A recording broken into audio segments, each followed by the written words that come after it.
Good morning, જય શ્રી કૃષ્ણ, જય સ્વામિનારાયણ. જો મોર્નિંગમાં છે ને મારો દીકરો તો પેલામાં શું કે કપમાં ઊભા ઊભા દૂધ પીવે છે, બેસીને પી લે ને દેવમ. શું ના દેવમ છે ને કાલે મને સ્કૂલેથી મળ્યો, પછી તો સ્કૂલે ગયો ને ત્યાં સુધી હતો ઘરે. પછી રાત્રે તો હું આવી લેટ, ત્યારે દેવમ તો સૂઈ ગયો હતો. હું આવી હતી તારા રૂમમાં, તને ખબર હતી ને? દેવના રૂમમાં હવે મસ્ત મસ્ત પેલી મંગાવી હતી ને ઘડિયાળી મૂકી દીધી છે, એટલે એને તો મસ્ત નાઇટ લેમ્પ જેટલું અજવાળું હતું. હા આજે નહીં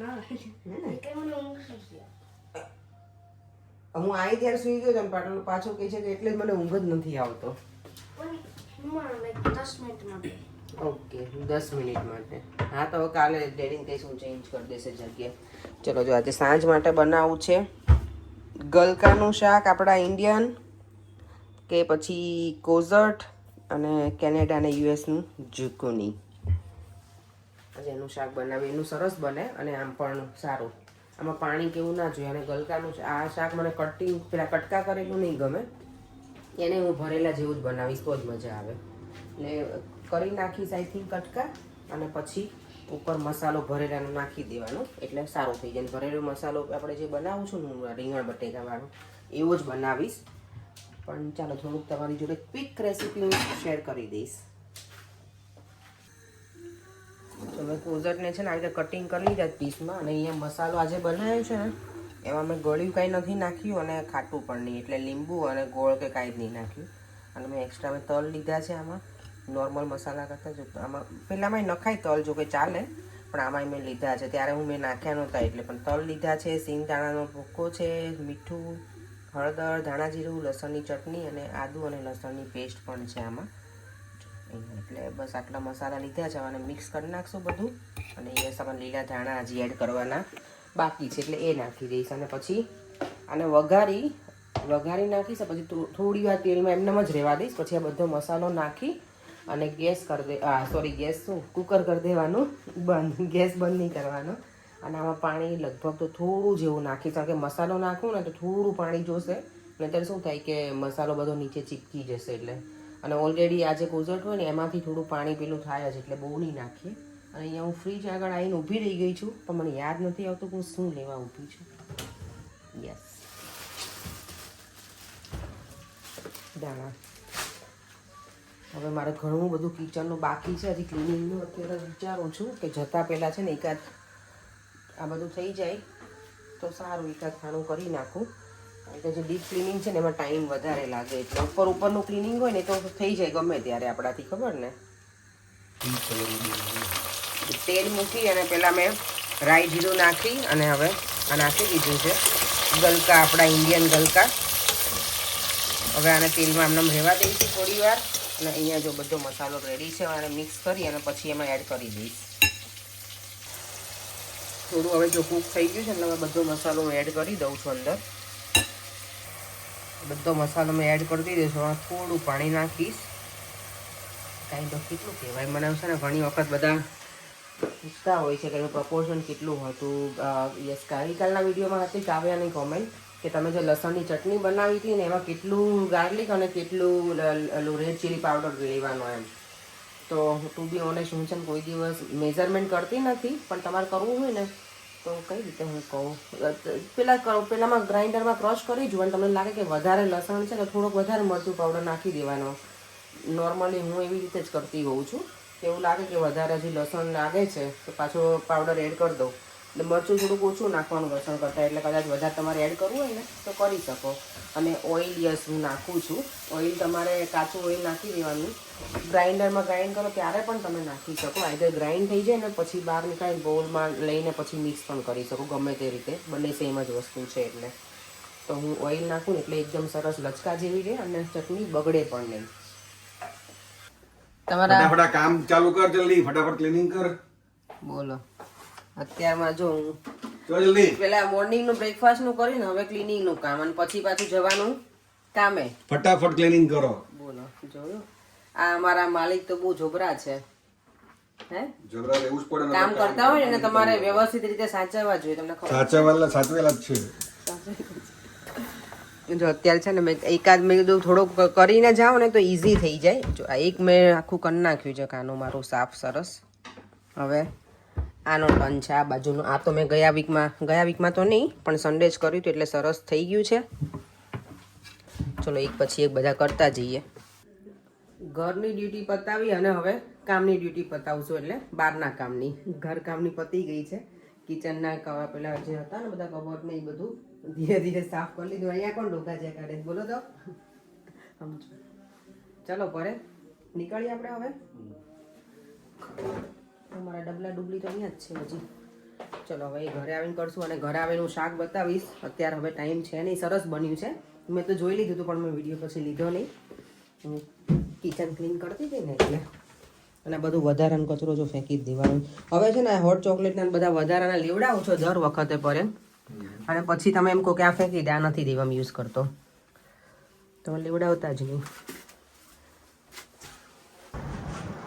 માર્કેટની વિઝિટ તો બને જ. અત્યારે જો ઓલમોસ્ટ 5 વાગવા આવ્યા છે અને બહાર મેં કીધું ચલો થોડુંક અપડેટ પણ લઈ લઈએ અને થોડું વોક પણ કરી લઈએ.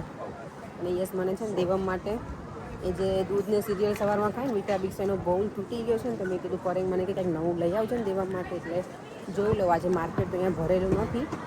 પાઉન્ડલેન્ડમાં જઈ આઈધર પછી અમે કોસ્કો ગયા ને ત્યારે મેં બહુ બધા જોયા પણ એ બધા ઘણા બધી ક્વોન્ટિટીમાં આવે ને એટલા બધા મને જોતા નથી. ઘરમાં ભેગું નથી કરવું એક્સ્ટ્રા વાસણ ને બધું એટલે એક સિંગલ પીસ લેવું છે ને તો અહીંયા જોઈ લો. પાઉન્ડલેન્ડમાં નહીં હોય તો પછી અહીંયા માર્કેટ ભરાય છે ને ત્યારે પણ હોય.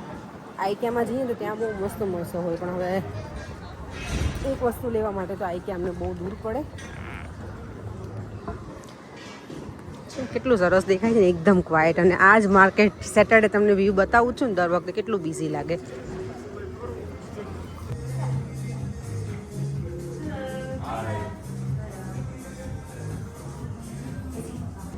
ફરી લીધું બધે પણ આજે માર્કેટે નથી ભરેલું. દેવનો બાઉલ તો કંઈ ના મળે એટલે એવું કંઈ છે નહીં અર્જન્ટ કે જોઈએ જ છે એમ તો એકાદ પણ બીજું કંઈક નવો લઈને આપો. ઘણા ટાઈમથી દેવમ એકમાં જ ખાય છે ને તો એની મજા આવશે. બંને સેમ બાઉલ તો એક તૂટી ગયું છે એક છે.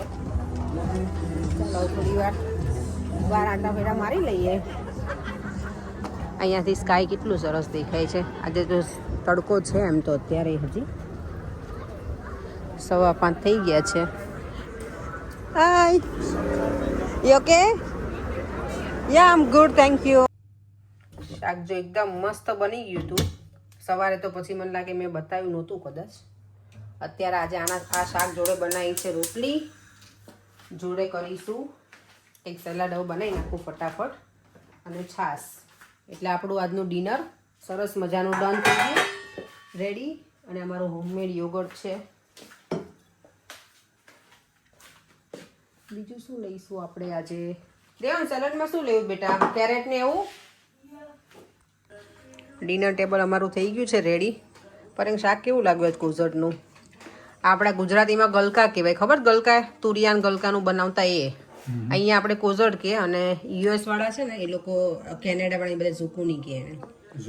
ઝુકુની અહીંયા છે અમારો અવાકાડો આજે કર્યું છે. દેવમ લઈ લેજો બેટા. આખી પ્લેટમાંથી બેટા રસો. સુલતાન ચાલે જ પડે. અહીંયા જો સુલતાન ચાલે છે અને આપણે અહીંયા કિચન અત્યારે છે ને ઉપરના ડ્રોવર સાફ કરીને તો વેફર આવી ગઈ હાથમાં અને કાચી વેફર મને એટલી ગમે ને. દેવમ જતો રહે સુવા. આખી પ્લેટ હું ભરી નાખી હતી, આટલી વધી છે ત્યારે બ્લોગિંગ કરું છું. મને બહુ જ ગમે કાચી વેફર. અને અત્યારે વેફરની સિઝન પણ છે ને તો કોઈ બધા બનાવતા હોય ને કાંઈ ને કાંઈ વેફર ને એવું તો મને તો જ્યારે પેલા ઇન્સ્ટાગ્રામમાં હવે તો ખબર ને સોશિયલ મીડિયા એટલું બધું વધારે જ એક્ટિવ છે ને તો ગમે ત્યારે આપણે ઓનલાઈન જોઈએ ને તો આ બધી વસ્તુ જ આવતી હોય. પાપડ ને ખીચું ને સાબુદાણાની ચકરી ને. તો મને આજે વેફર ખાવાની આમ પણ ઈચ્છા થઈ ગઈ જોઈને એટલે વેફર કાચી ખાઉં છું. બધાની કોમેન્ટ બેઠી હું રીડ કરતી હતી અત્યારે. આજે મોર્નિંગમાં જો બધા મેં ખાના સાફ કરી નાખ્યા હતા અને હવે મારે થોડુંક જ બાકી ગયું છે જે ક્લીન કરવાનું છે. ઓલમોસ્ટ મેં જો બધું જ કરી નાખ્યું છે સાફ. અહીંયા બધું ગોઠવી દીધું છે. હવે છે ને આ મેઇન ડ્રોવર આટલા બાકી છે. આ બધા ડ્રોવર એવા છે કે આને બરાબર ઘસવાની છે બધી બકેટોને. એટલે એમાં થોડોક મને ટાઈમ લાગશે. એટલે હવે જોઉં છું કાલે સવારમાં ટાઈમ મળે તો સવારમાં થોડું કરતી જઈશ. આજે મેં ઘણું બધું કરી નાખ્યું. ઉપરનું બધું સાફ કરી નાખ્યું, અહીંયા ખાલી કરી નાખ્યું અને જો અહીંયા હવે થોડુંક જ રહેવા દીધું છું ઉપર. કારણ કે વાસણ એટલા બધા છે ને તો બધું બહુ પેલું વધારે મેસી લાગતું હતું. અને થોડાક સ્પાઈડર વેવ્સ થઈ ગયા હતા એ મેં કરી નાખ્યા છે. અને હવે તો સમર આવશે ને એટલે ગમે ત્યારે થઈ જાય, ગમે એટલું સાફ કર્યું હોય ને તોય. અને જો અહીંયા થોડુંક મેં ચેન્જ કરી નાખ્યું છે. ટાઈમે થોડુંક ચેન્જ કરતા રહીએ કિચનમાં. ચાલો થોડું ઘણું બાકી છે. વેફર અત્યારે નીકળીને એ ખાધી છે. હવે અને કાલે મને બધું સાફ કરવું છે ને તો પછી કાલે જ બધું સરખું ગોઠવી દઈશ. એટલે હવે સુવા જઈએ. અને આજના વિડીયોમાં છે ને કોમેન્ટ હતી મીના રબારીની કે ક્યારેક વાગ્યું હોય ને તો કોટન ઊલ હોય ને એને બર્ન કરવાનું અને એ લગાવવાનું કટ ઉપર. આ તો મેં પહેલી જ વખત સાંભળ્યું છે. તો નેક્સ્ટ ટાઈમ ચોક્કસ હું ટ્રાય કરીશ. ક્યારેક એવું થાય ને ઇમરજન્સીમાં તો. આઈ હોપ કે એવું થાય જ નહીં, પણ કદાચ થઈ પણ જાય ક્યારેક. અને બીજી કોમેન્ટ છે કાવ્યાની કે ઓઇલ અને ટર્મરિક જ છે આઈ થિંક, એ બંને મિક્સ કરવાનું. તો એ મને નહોતી. ટર્મરિક તો ખબર છે કે એ લગાવી આપણને વાગ્યું હોય ત્યારે. તો હવે નેક્સ્ટ ટાઈમ આપણે ઓઇલ કરીને ટ્રાય કરીશું. તો થેન્ક યુ સો મચ. અને બધાની કોમેન્ટ હતી તો બધાને થેન્ક યુ સો મચ. અને એ જ સાથે આપણે વિડીયોનો એન્ડ કરી દઈએ. ફરીથી મળીશું કાલે નવા વિડીયો સાથે. Bye bye. જય શ્રી કૃષ્ણ, જય સ્વામિનારાયણ. જો વિડીયો ગમ્યો હોય તો like, share and subscribe. By.